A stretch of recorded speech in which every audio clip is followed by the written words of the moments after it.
This video is about famous people and celebrities who passed away in 1991 in the United States. This is the first episode. Before we proceed, please subscribe to our channel to support us. Johnny Eck. He was born in August 1911 and he died in January 1991. His age was 79 at the time of his death, and the reason for his death was heart attack. Eck was an American freak show performer, inside shows, and a film actor. Born with sacraligenesis, Eck is best known today for his role in Todd Browning's 1932 cult classic film, Freaks, and his appearances as a bird creature in several Tarzan films. He was often billed as the amazing half-boy, kings of freaks, and the most remarkable man alive. Besides being a sideshow performer and actor, the multi-talented Eck was also a folk artist, specifically a screen painter, musician, photographer, illusionist, penny-arcade owner, punch and judy operator, and expert model maker. In late 1923, Eck and his brother attended a performance of stage magic at a local church by Johnny McCaslin. When McCaslin asked for volunteers in his act, 12-year-old Eric bounded onto the stage on his hands to the surprise of the magician. McCaslin convinced Eck to join the sideshow with him as a manager. Eck agreed, but only if his brother was also employed. Robert was charged by his mother with looking after his brother. His parents signed a one-year contract with Eck, a test the magician later changed to a 10-year contract by adding a zero. In 1924, Eck left McCaslin and signed on with a carny named Captain John Chesley.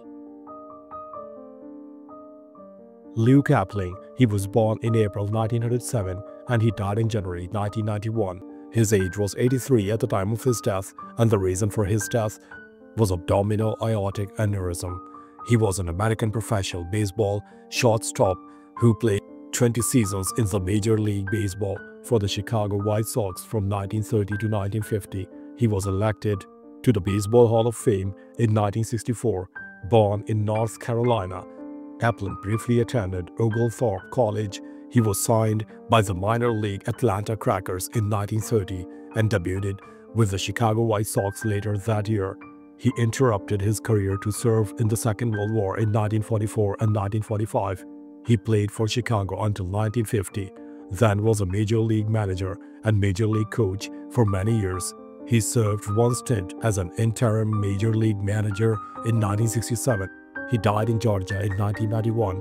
Upon his retirement, Appling was all-time leader for most games played and for double plays by a major league shortstop, and all-the-time leader for putouts and assists by an American League shortstop. These records were later broken by Luis Aparicio, who also spent the majority of his career with the White Sox. He made 643 errors and has the worst fielding percentage since 1910 of players with at least 1900 games, but his speed and range made his defensive ability excellent nonetheless throughout his career. Alan Wiggins. He was born in February 1958 and he died in January 1991. His age was 32 at the time of his death, and the reason for his death was complication from AIDS. Wiggins was an American professional baseball player. He was a second baseman and outfielder in Major League Baseball for the San Diego Padres and Baltimore Orioles between 1981 and 1987. A speedy leadoff hitter, Wiggins had his best season with the pennant-winning Padres in 1984. He battled one slot ahead of Tony Gwynn in the lineup that year, and the pair's offensive production helped the Padres win the National League Championship Series and advanced to the World Series. Wiggins grew up in California and attended Pasadena City College before being drafted by the California Angels in 1977. He played in the minor league systems for the Angels and the Los Angeles Dodgers, setting a professional baseball single-season record with 120 stolen bases in 1980. He made his major league debut with the San Diego Padres in 1981, and he became a regular player within 2 years. In 1983, he set the Padres single-season stolen base record, a mark that he extended the following season. His 1984 stolen bases total 70 is still a team record as of the start of the 2024 season. Carl David Anderson. He was born in September 1905 and he died in January 1991. His age was 85 at the time of his death, and the reason for his death was heart failure. Anderson was an American physicist who shared the 1936 Nobel Prize in Physics with Victor Francis Hess for his discovery of the positron under the supervision of Robert A. Millikan. He began investigations into cosmic rays, during the course of which he encountered unexpected particle tracks in his modern version, now commonly referred to as an Anderson cloud chamber photograph, that he correctly interpreted as having been created by a particle with the same mass as electron, but with opposite electrical charge. The discovery, announced in 1932 and later confirmed by others, validated Paul Dirac's theoretical prediction of the existence of the positron. Anderson first detected the particles in cosmic rays. He then produced more conclusive proof by shooting gamma rays produced by the natural radioactive nuclide THC into other materials, resulting in the creation of positron-electron pairs. For this work, Anderson shared the 1936 Nobel Prize in Physics with Victor Hess. 50 years later, Anderson acknowledged that his discovery was inspired by the work of his Caltech classmate Chang Yao Chao, whose research formed the foundation from which much of Anderson's work developed, but was not credited at the time. Everett Bidwell. He was born in October 1899 and he died in January 1991. His age was 91 at the time of his death, and the reason for his death was undisclosed.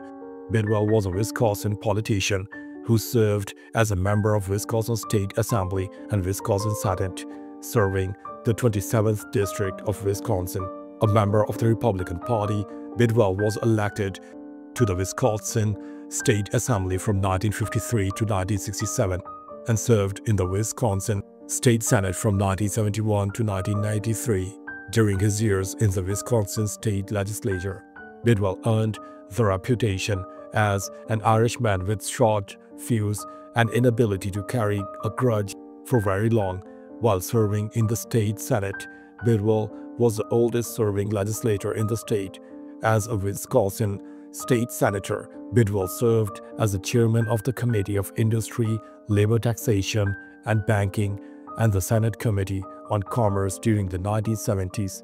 Bidwell was defeated for re-election by future United States Senator Russell Feingold on the November 2, 1982 Senate election day. Against Russ Feingold, Bidwell was declared the winner by a 19-vote margin. The recount started the day after the election and continued for 3 weeks. 2 days after the election, Sioux County, Wisconsin, uncovered 64 votes for Feingold that had not been counted on the election night. When all the votes had been recounted in what was considered a major Republican Party of Wisconsin upset, Feingold defeated Bidwell by just 31 votes. Mary Frances Schura. She was born in February 1923 and she died in January 1991. Her age was 67 at the time of her death, and the reason for her death was an accident. Schura was an American writer of over 50 novels from 1950 to 1990. She wrote children's adventures and young adult romances and suspense novels. Mary Frances Young was born on 23 February 1923 in Pratt, Kansas, the daughter of Jackson Fant and Mary Frances Young. She studied at Maryville State College.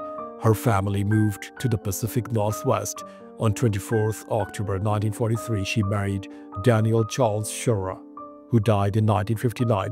They had 3 children, Mary Ann Frances Schura, Daniel Charles Schura, and Alice Barrett Schura Craig. On 8 December 1961, she remarried Raymond C. Craig.